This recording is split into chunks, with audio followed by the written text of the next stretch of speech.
மாண்புமிகு தமிழ்நாடு முதலமைச்சர் அவர்களின் நல்வழி காட்டுதலின்படி வீட்டு வசதி மற்றும் நகர்ப்புற வளர்ச்சித் துறையின் கீழ் சென்னை பெருநகர் வளர்ச்சி குழுமம் சார்பில் சென்னை சிந்தாதிரிப்பேட்டையில் மே தின பூங்கா விளையாட்டு அரங்கம் மாண்புமிகு தமிழ்நாடு துணை முதலமைச்சர் திரு உதயநிதி ஸ்டாலின் அவர்களால் 12/3/2024 அன்று அடிக்கல் நாட்டி பணிகளை துவக்கி வைத்து துரிதமான நடவடிக்கையினால் இன்று பணிகள் முடிக்கப்பட்டு மக்கள் பயன்பாட்டிற்கு திறந்து வைக்கப்பட்டுள்ளது. சுற்றுவட்டார பகுதியில் உள்ள பொதுமக்கள் மற்றும் இளைஞர்கள் பயன்பெறும் வகையில் சுமார் 3 ஏக்கர் பரப்பளவில் அமைந்துள்ள இவ்விளையாட்டு திடலில் பல்வேறு விதமான விளையாட்டு திறன்களை ஊக்குவிக்கும் பொருட்டு குத்துச்சண்டை உள் விளையாட்டு அரங்கம், இறகு பந்து உள் விளையாட்டு அரங்கம், கால்பந்து திடல், கைப்பந்து திடல், 100 பார்வையாளர்கள் அமரக்கூடிய வகையில் இருக்கைகளுடன் கூடிய ஸ்கேட்டிங் வளையம், கிரிக்கெட் திடல் மற்றும் கிரிக்கெட் பயிற்சி வலைகள் போன்ற விளையாட்டு வசதிகள் ஏற்படுத்தப்பட்டுள்ளன. மேலும் இத்திடலின் தரத்தை உயர்த்தும் வகையில் நடைபாதைகள், இருக்கைகள், வட்ட வடிவ இருக்கை,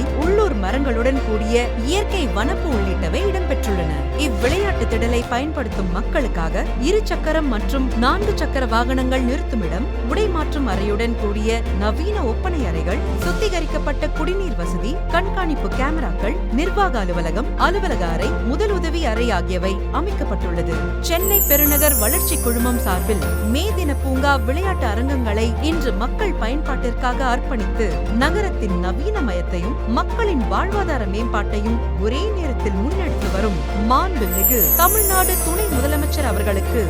நெஞ்சார்ந்த நன்றியை தெரிவித்துக் கொள்கிறோம்.